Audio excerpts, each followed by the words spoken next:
Assalamu alaikum. This is Aisha Miss from Mila International High School. In today's class, I'm going to introduce the third unit of Econ, which is business behavior.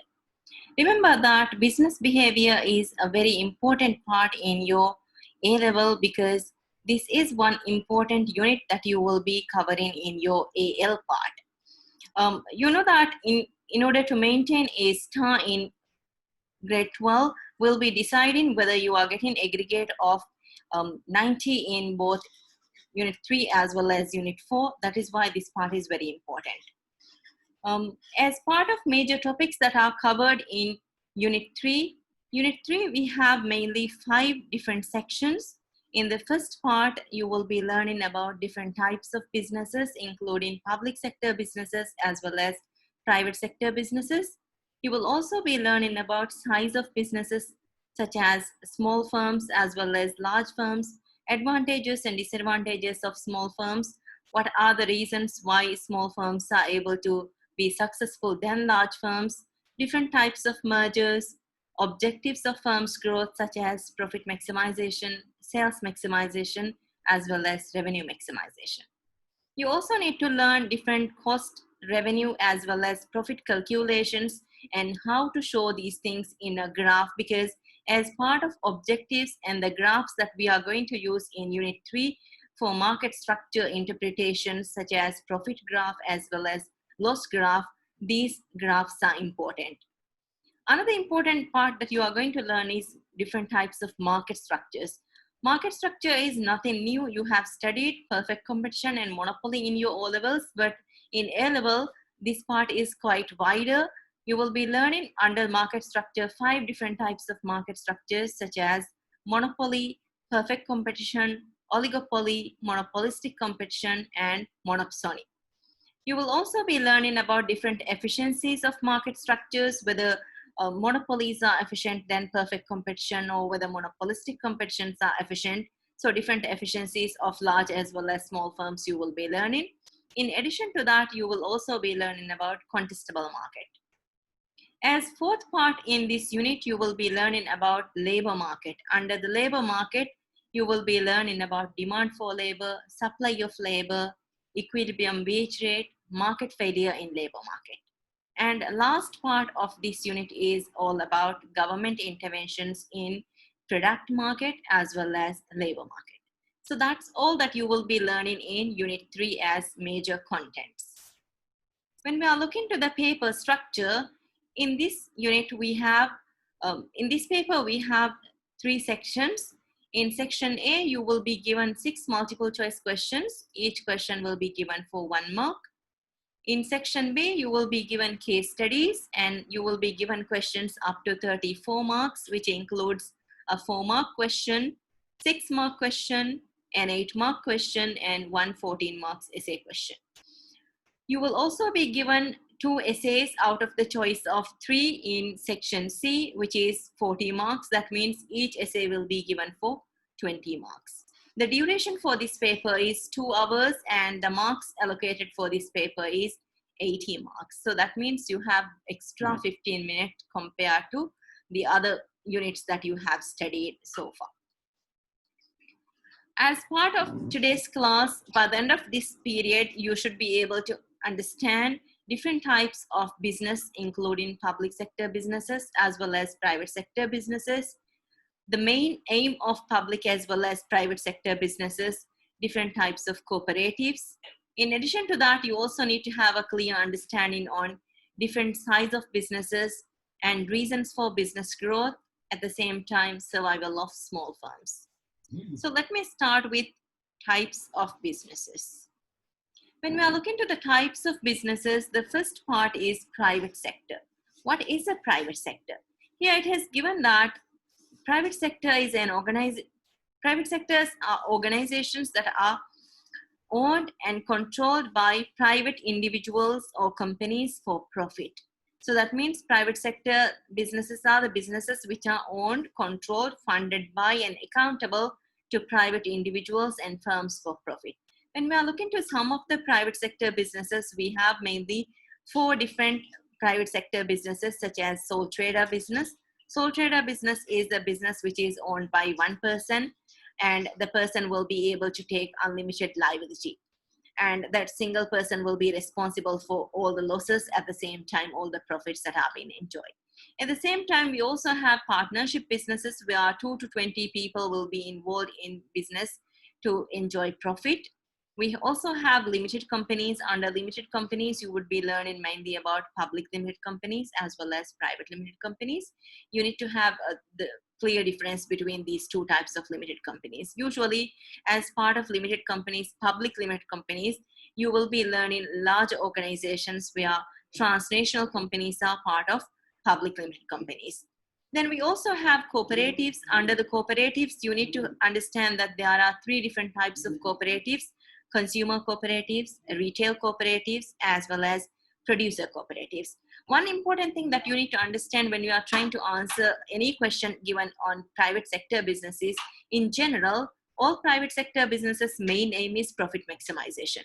Even though private sector businesses' main aim is profit maximizations, there are certain types of private sector businesses such as cooperatives. Their main aim is not always to maximize profit, but sometimes in the case of cooperatives, their main aim will be to fulfill the needs of their members, how to satisfy their needs. For example, in the case of cooperatives, if you are thinking about a producer cooperative, sometimes agricultural workers' living standard will be quite poor. As a result, all the agricultural workers will be joined together and they might form a cooperative where they can get advantages of bulk buying, so that their main aim is not to provide goods and service for profit, but also to satisfy their basic need or to survive in the market, right? So remember that even though it is the main aim is profit maximization, sometimes it might not necessarily be helping to maximize profit. Then we also have public sector businesses. If you're thinking about public sector businesses are organizations that are created by the government for the welfare of the people. Main purpose of public sector businesses will be to satisfy needs of the community. But even though the main aim is to satisfy goods and services or to provide goods and services for the welfare of the people, there might be situations where some of the public sector organizations might be aiming to get profit depending on the kind of activity that they are carrying. Sometimes public sector also, they may have 100% ownership by the government, or sometimes there can be partial ownership by the government. That varies from organization to organization.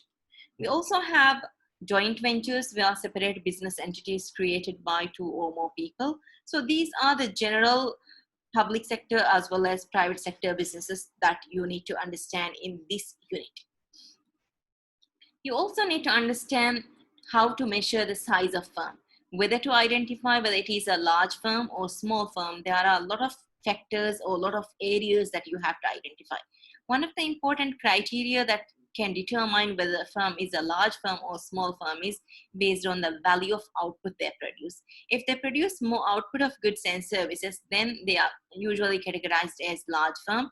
At the same time, if they employ large number of workers, depending on the number of workers that have been employed, then also they can be considered as a large firm.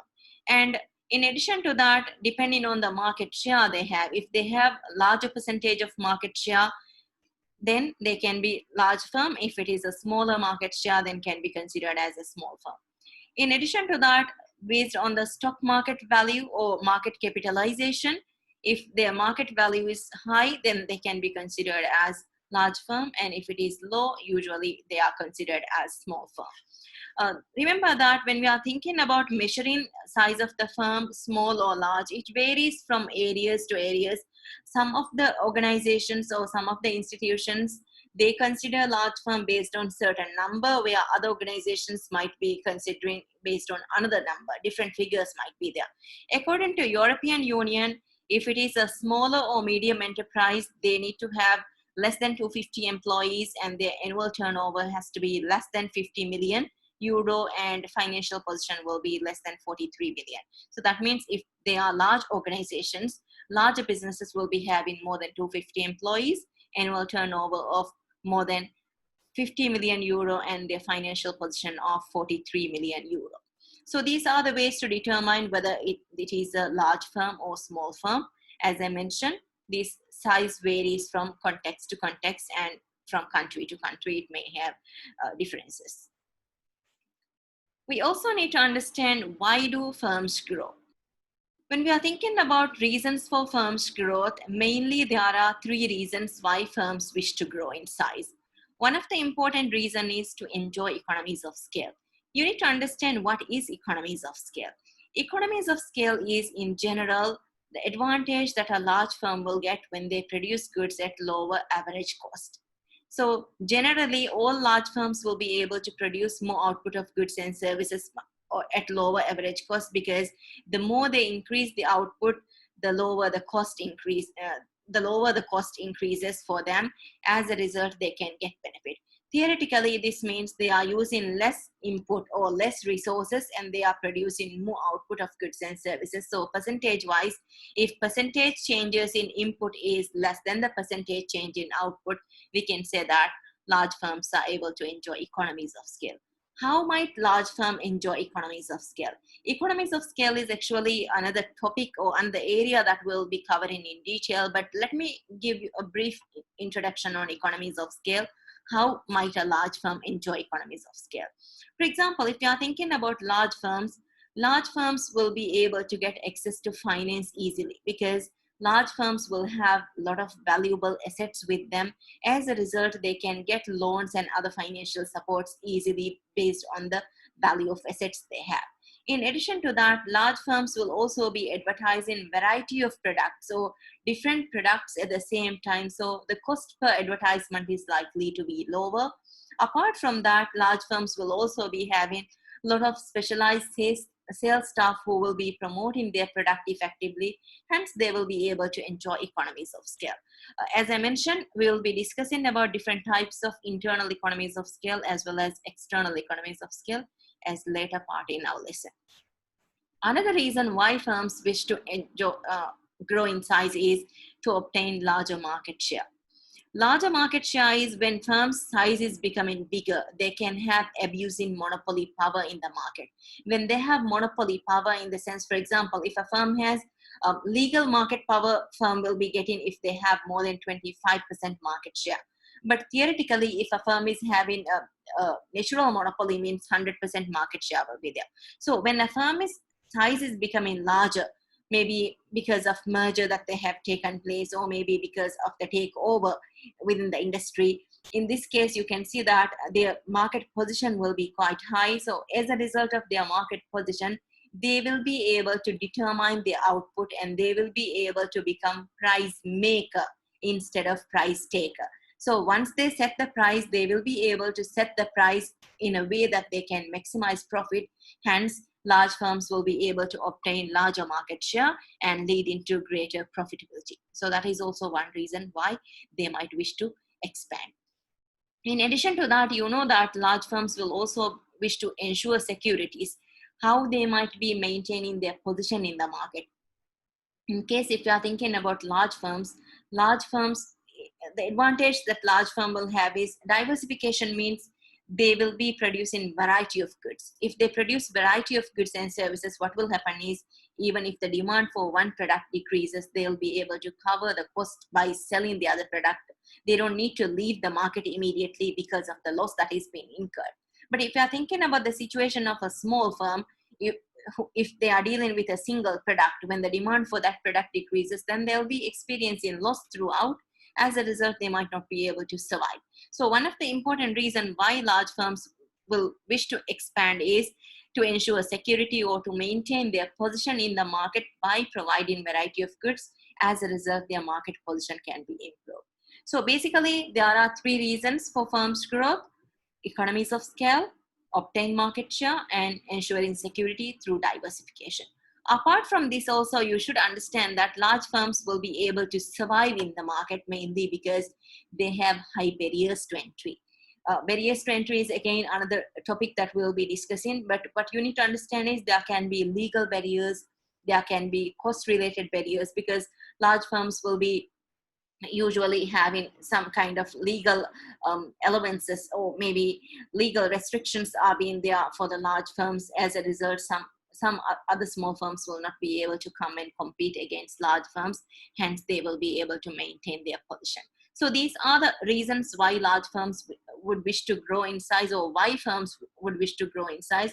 But that does not necessarily mean that whenever they grow in size, they will always be enjoying these benefits. There might be situations where they might be experiencing losses, or there might be situations where they might be producing goods beyond the optimum level. In that case, there is a high possibility that they might be experiencing diseconomies of scale that we'll be discussing as later part of merger and the other disadvantages of large firms. We also need to understand that even though large firms are successful in most of the cases, there are situations where small firms are even successful in some cases. One of the reasons why small firms are successful could be, or reasons for survival of small firms could be niche market.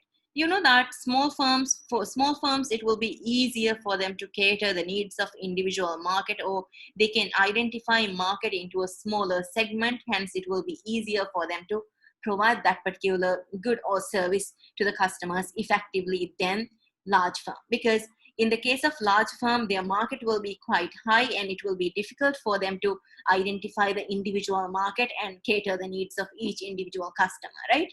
So that is one advantage of being small. In addition to that, we have been saying that when a firm is becoming larger, large firms will be getting benefits of economies of scale, which is an advantage for them. Obviously, large firms' cost will be also higher compared to the operation cost will be higher compared to the small firms. So small firms will be having lower cost of production, so they'll be able to provide goods and services at the minimum efficient scale. Hence, there can be reasons why they might be survived. In addition to that, for small firms, since it is easier for them to enter the market or leave the market, cost that is being associated for joining the market or leaving the market can be smaller. So as a result, it can be easier for them. In addition to that, you can also see that small firms will be more flexible in providing goods and services in case if they wanted to change based on the changes in taste and fashion of consumers, or if they wanted to divert their product to other areas, it will be easier for them because they are small in size. But if it is a large organization, large organizations will find it difficult because there will be a lot of complications that can be associated with the changes. Apart from that, you also need to understand that small firms are also provided with government support. Government will be sometimes providing financial support, like subsidies might be given to small firms. In addition to that, tax relief will be given, tax incentive schemes can be given for the small firms. As a result, their cost of production will be lower, hence they can survive. As last part, why small firms might be able to succeed is, even though firms are small in size, they can have the power. They can be a monopolist in providing a particular good or service.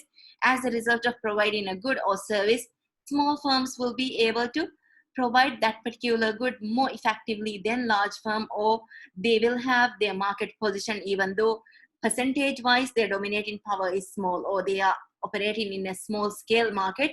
They will be still a monopoly in some cases. So if they have monopoly power in providing a particular good or service, even though they are small, they can still survive. So these are certain important points that you have to consider.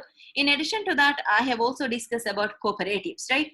You know that in the case of cooperatives, a lot of small firms might be joining together when they are buying goods in bulk. For example, all retailers might be joining together. So if these retailers join together, they will be able to get economies of scale of bulk purchase, right?